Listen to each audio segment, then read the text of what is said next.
The Labour Party is imploding from within, and what I'm about to show you will leave you absolutely speechless. While Anthony Albanese sits in his ivory tower pretending everything's fine, his own MPs are staging a full-scale rebellion that threatens to tear the Labour government apart at the seams. This isn't just political disagreement, this is open warfare within Labour ranks, and the woman leading the charge is about to expose truths that will make your blood boil. NSW Labour MP Tania Mihailuk has just fired the most devastating political missile in recent Australian history, and the target isn't the coalition, it's her own Prime Minister. In an explosive interview that has Labour headquarters in complete panic mode, Mihailuk delivered a wake-up call so brutal, so uncompromising, that Albanese's inner circle is reportedly considering damage control measures that would make Watergate look like a minor office dispute. But here's the part that will absolutely infuriate you. While ordinary Australians struggle with housing costs, infrastructure strain, and social services stretched to breaking point, Labour's response has been to double down on policies that Mihailuk herself admits are destroying the fabric of Australian society. This woman, a Labour MP speaking on Sky News, just confirmed what millions of Australians already knew but were too afraid to say publicly. The current government has completely lost touch with reality. I'm certain that some of the protesters were Labour supporters, coming from Labour areas in Western Sydney, Mihailuk told Sky News host Danica De Giorgio, and those words just detonated like a political atomic bomb inside Labour headquarters. Think about the implications here. The sitting Labour MP is publicly acknowledging that Labour's own voter base is so fed up with their policies that they are taking to the streets in protest against their own government. This is unprecedented in modern Australian politics. When was the last time you saw a government MP essentially validate protests against their own administration? Mihailuk isn't just breaking ranks, she's obliterating the party line with the kind of brutal honesty that makes career politicians break out in cold sweats. The recent protests against mass migration that swept across Australian cities weren't just random outbursts of public anger, they were organised expressions of frustration that have been building for years while Labour politicians buried their heads in the sand.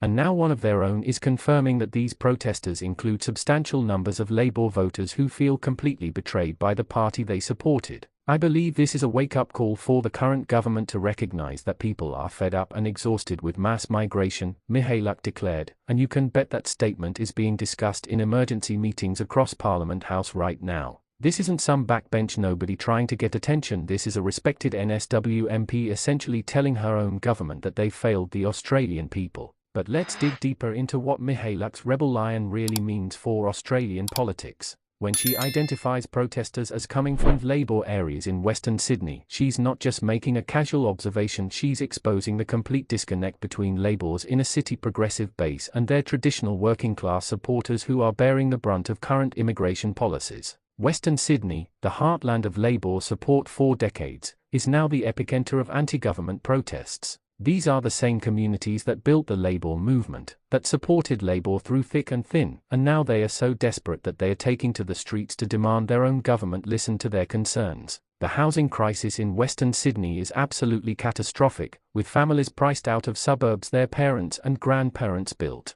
Infrastructure is crumbling under the weight of rapid population growth, schools are overcrowded, hospitals are overwhelmed, and public transport is stretched beyond capacity. These aren't abstract policy problems, these are daily realities destroying people's quality of life. And what has been Albanese's response to these legitimate concerns? Radio silence mixed with sanctimonious lectures about diversity and economic benefits that ordinary families struggling to pay rent simply aren't experiencing. While the PM jets around to international conferences talking about Australia's bright future, his own MPs are watching their constituents suffer under policies that prioritise political correctness over practical solutions. Mihailuk's courage in speaking out is remarkable because she's risking everything to tell the truth that Labour leadership doesn't want to hear. In today's political environment, questioning mass migration policy is career suicide for Labour politicians, but she's done it anyway because the crisis has become too severe to ignore. The protests she's referencing weren't small gatherings of extremists, they were massive demonstrations involving thousands of ordinary Australians from all walks of life, including significant numbers of migrants who came to Australia legally and are now watching the system they navigated successfully being overwhelmed by unsustainable numbers. This is the dirty secret Labour doesn't want to acknowledge. Many recent migrants and established multicultural communities are among those most concerned about current immigration levels because they understand better than anyone how important controlled, sustainable migration is for successful integration and social cohesion.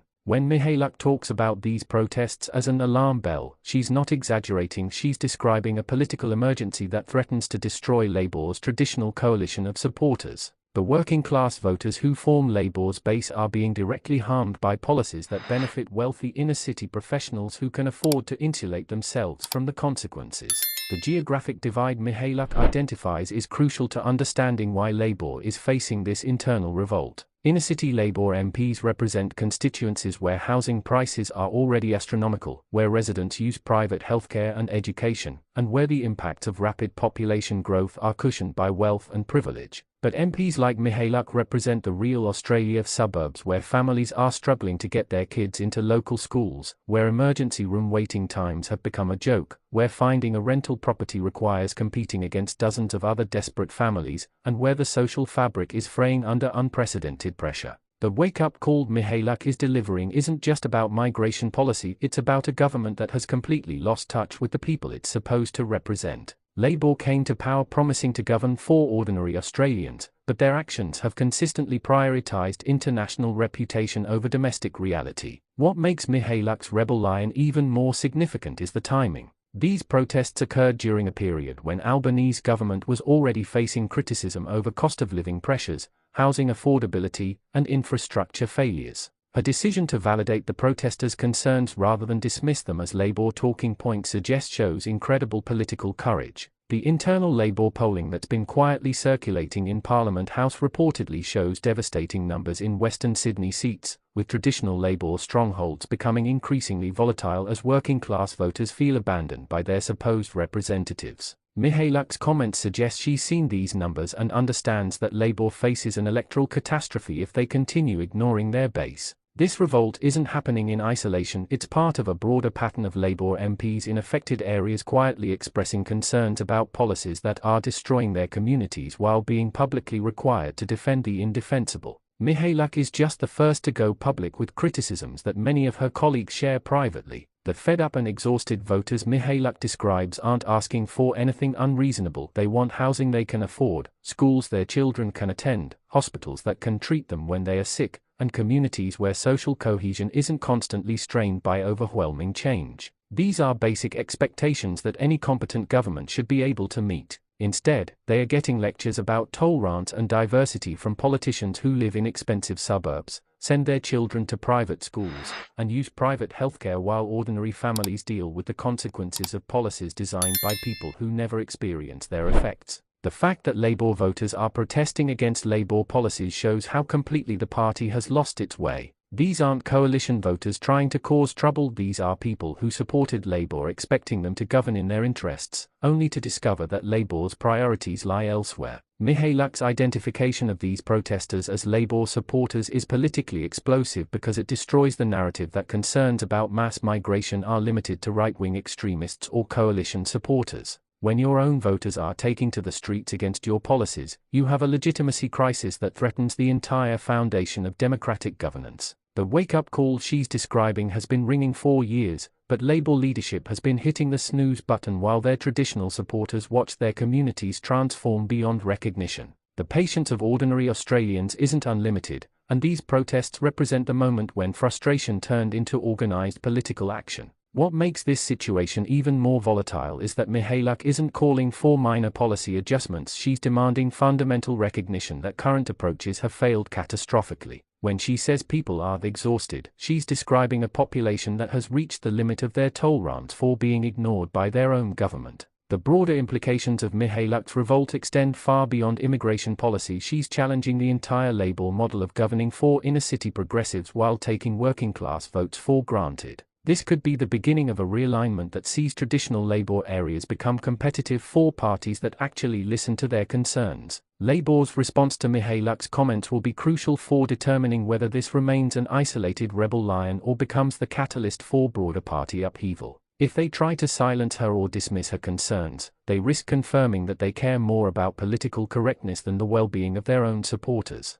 The protests Mihailuk is validating represent something unprecedented in Australian politics, a grassroots uprising that crosses traditional political boundaries and unites people around shared concerns about their communities and their futures. Her willingness to acknowledge these concerns rather than demonize the protesters shows a level of political integrity that's increasingly rare in modern politics. This is the moment when Australian politics could fundamentally shift, with representatives like Mihailuk choosing their constituents over party loyalty, and ordinary Australians recognizing that their voices can force change even when the political establishment tries to ignore them. The revolution isn't coming, it's already here, and Tania Mihailuk just fired the shot heard round Parliament House. If you thought tonight's story was wild, trust me, what happens next will blow your mind. So don't stop now. Click on the video right here on your screen to continue the chaos, the drama, and the inside scoop only we deliver. And if you haven't already, hit that subscribe button, give this video a like, and join the Australian News CC family where the real stories come to life.